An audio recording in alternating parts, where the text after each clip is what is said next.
రాష్ట్ర కేబినెట్ పలు కీలక నిర్ణయాలు తీసుకుంది. మార్చి 16 నుంచి 30 వరకు అసెంబ్లీ బడ్జెట్ సమావేశాలు ఉండనున్నాయన్నారు మంత్రి పొంగులేటి శ్రీనివాసరెడ్డి. మార్చి 16న గవర్నర్ ప్రసంగం, 20న రాష్ట్ర బడ్జెట్ ఉంటుందన్నారు మంత్రి. ఫేజ్ 1 మెట్రోను ఎల్ఎన్టీ నుంచి స్వాధీనం చేసుకోవాలని కేబినెట్ నిర్ణయం తీసుకుందన్నారు మంత్రి. తెలంగాణ వైద్య విధాన పరిషత్ను డైరెక్టరేట్ ఆఫ్ సెకండరీ హెల్త్ గా మార్పు చేస్తూ కేబినెట్ నిర్ణయం తీసుకుందన్నారు పొంగులేటి శ్రీనివాసరెడ్డి.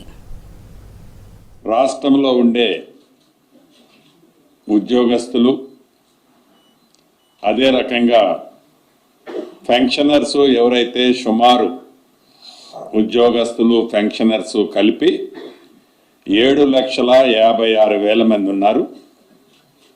ఈ 7,56,000 మందికి సంబంధించి ఆరోగ్య భద్రత విషయంలో కానీ, ప్రమాదాలు సంభవించినప్పుడు వాటికి సంబంధించిన విషయాల గురించి కానీ రాష్ట్ర కేబినెట్ చాలా కీలకమైన నిర్ణయాలు తీసుకోవటం జరిగిందని చెప్పడానికి సంతోషిస్తున్నాను.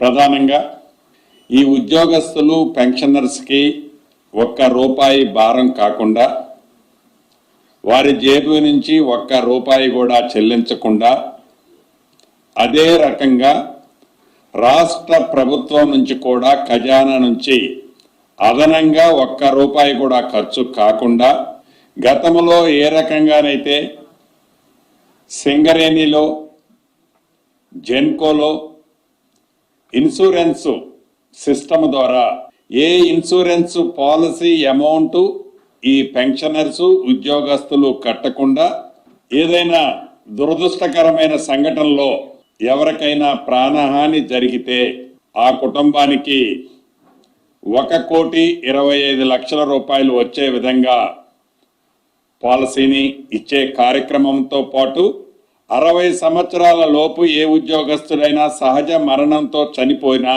వారికి రెగ్యులర్ బెనిఫిట్స్ తో పాటు అదనంగా ₹10 లక్షల వచ్చే స్కీమ్ ని రాష్ట్ర ప్రభుత్వం ఈ రాబోయే 2-3 రోజుల నుంచి అడాప్ట్ చేసే కార్యక్రమం ఒకటి సుదీర్ఘంగా చర్చించిన తర్వాత ఈ నిర్ణయం తీసుకోవటం జరిగింది.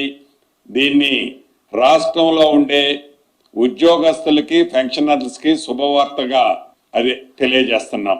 అదే విధంగా క్యాష్లెస్ ఎంప్లాయీస్ హెల్త్ స్కీమ్